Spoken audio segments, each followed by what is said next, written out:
Yeah, I would say most Christians are motivated by guilt. And when I look back at my story, guilt was a driver, and guilt never got me anywhere. Guilt never grew me, never took me where I needed to go. And I wanted to love God, and I thought these are the methods that will get me there to a life that God is pleased with. And that's what it means to love God, is to live in a way that's pleasing to Him. But I can't start to please God if I don't first realize His love for me and believe it. Guilt is not actually what changes me. What changes me is truth. And my story is a story of seeing the truth that God's love for me was the truth that I was missing. And it replaced the guilt as a primary motivator in my life. And I couldn't get there by feeling my way into knowing that He loved me. I had to choose to believe the truth that He loved me. And when I chose to believe that truth, then it brought the right alignment and the right growth, which enabled me to live a life that was pleasing to Him. He does want me to obey Him. He does want me to live a certain way. But the motivation, the power to live that way comes from believing the truth that He loves me. If you're stuck in a place where guilt is the driver in your life, the first step is to recognize that, to pay attention to it in your own story, in your own life. For me, the tension of, oh, God's telling me to do this same thing over and over and over again, and I'm not doing it.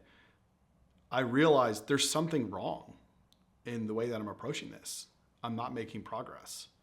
I'm a year into this and I'm not making progress. Recognizing that and acknowledging that you have a problem that you don't know the answer to, you don't even know how to describe the problem, is the first step. And as you pay attention to the fact that it's not working, you can start to ask God what He wants to say. Why is it not working? What's going on here?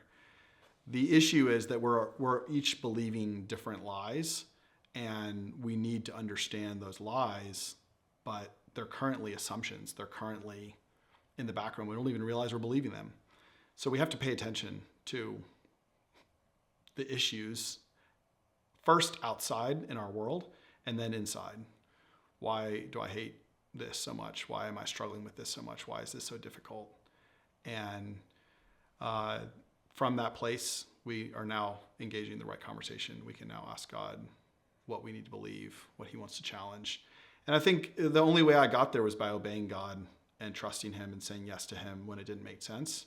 Because He was telling me to do stuff that was just, I was saying, I want to be a successful looking missionary, but everything I was doing was not helping me look like a successful missionary. Everything I was doing is what God told me to do.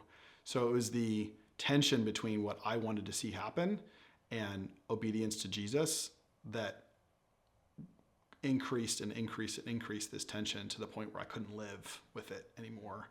And then it was from that place that I started to say, okay, I need to talk to Him about this. I need to ask Him about this. And honestly, a lot of it is simple. We just need to ask Him, what is the lie I'm believing? What is the truth? And we need to write down what we hear and wrestle with it and listen with other people. And it's usually actually a lot simpler. The point is that we're skipping it on purpose because it's uncomfortable. We're not paying attention to it. We're distracting ourselves. And we're allowing our thinking, our theology, our tradition to inform what's happening instead of asking God what's happening and allowing Him to tell us.